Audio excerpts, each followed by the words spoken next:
Hello everyone and welcome to our presentation on visualizing mental health trends for our data visualization project. My name is Rushikesh Shetty and I am joined by Anish Wadkar, Abhi Rayyar, Anish Nair and Atharva Par. Today we'll show you how interactive visualizations can surface key insights in global mental health data. So mental health disorders affect millions worldwide, but raw numbers alone don't reveal where the greatest needs lie or how the trends evolve over time. Our objective was to analyze prevalence and burden data from 1990 to 2019, focusing on depression, anxiety, schizophrenia, bipolar disorder, and eating disorders, and to create interactive, accessible visualizations that help researchers and policymakers identify the patterns and disparities. To guide our design, we drew inspiration from Mohammad Reza Momeni's interactive public health dashboards and Hans Rosling's animated Gapminder scatter plots. For our dataset and pre-processing, we sourced multiple Kaggle datasets and which covered the prevalence, burden, treatment gaps, and data coverage from 1990 through 2019, spanning over 100 countries and more than 6,000 records. Pre-processing steps included handling missing values, filtering to the 2000 and 2019 window for consistency, casting data types appropriately, and standardizing metrics to enable fair comparisons across countries and disorders. We used Python's pandas for data wrangling, Seaborn for initial static exploration, and Plotly for building interactive charts. We employed line charts, scatter plots, heat maps, bar charts, and choropleth maps. Accessibility was baked in via clear labels, intuitive color schemes, consistent legends, and informative tooltips to help users explore the data with ease. So here's a roadmap for our visualization overview. We use the global trends over time, country level insights for individual nations, comparative disorder analysis via correlation and clustering, DALIs over time to track disability burden. DALIs means disease adjusted life years over time over 100,000 people, and geographic inequality shown with a world map. So we'll step through each in turn. Global trends. This line chart animation shows age standardized DALI rates for each disorder from 1990 to 2019. You can see the depression line, which is the blue line, and it peaks around 2000 and then declines, while anxiety holds steady or rises slightly. Uh, and the schizophrenia, bipolar, and eating disorder lines remain relatively flat, indicating uh, indicating the stable global burden levels. And here is an animated chart which shows the depression prevalence over the years, and we use Plotly for visualizing this chart, and we can scroll through the throughout the years and see which uh, which countries had the most depression prevalence over the years.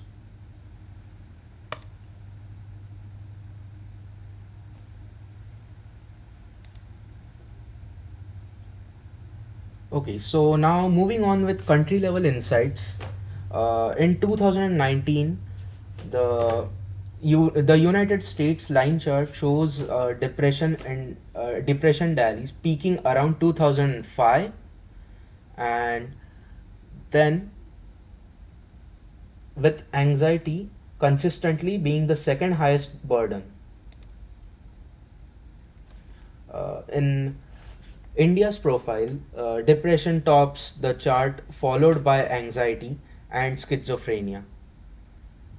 These differences underscore how local healthcare systems and social factors shape the mental health outcomes of each country.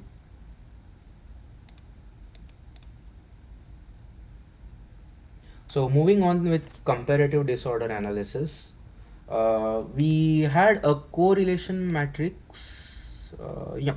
The correlation matrix reveal a strong positive correlation among the bipolar and eating and anxiety disorders, uh, while the depression and schizophrenia show a weak or negative correlation, pointing to distinct patient cohorts.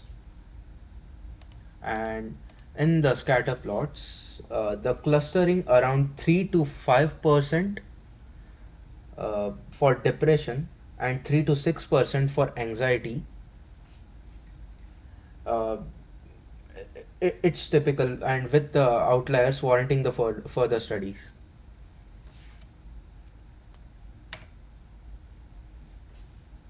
Okay, so the heat map over here, it displays a pairwise correlation coefficient among the disorders alongside these scatter plots with density contours that visualize clustering and co-occurrence patterns.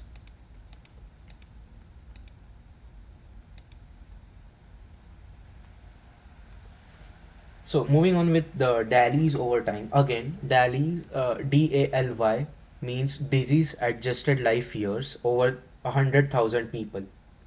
So focusing solely on DALYs, depression's global burden peaked around 2000 and then gradually declined, possibly reflecting the improved interventions, whereas uh, the anxiety's burden has remained flat or inched upward, and persistently high DALYs in low income regions highlight the ongoing treatment gaps.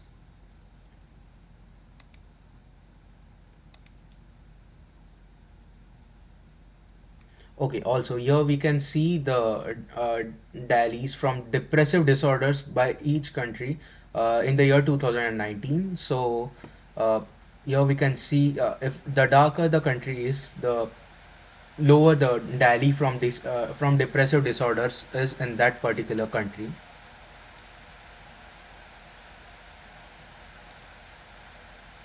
And moving on with the geographic inequality in DALYs, we found out that the choropleth map here, it shows the sub-Saharan Africa and the South Asia and Latin parts of uh, and the parts of Latin America in the darkest hues, indicating the highest burdens, while the high income regions appear lighter, reflecting in better access to care and early intervention.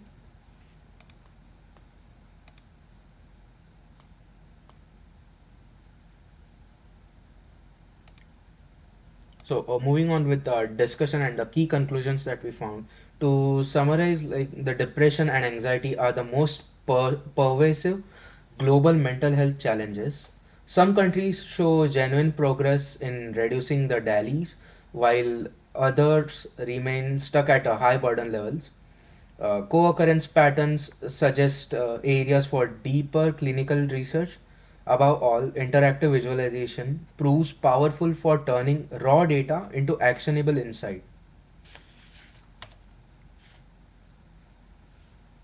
Our analysis is limited by the absence of demographic breakdowns such as age, gender, SES, and by varying the diagnostic standards across countries. So the future enhancements could include integrating socio-economic indicators, building predictive models, deploying a public streamlit dashboard, and incorporating real-time data streams like Google Trends or social media signals, etc. And thank you for your time. We hope these visualizations spark new conversations about global mental health equity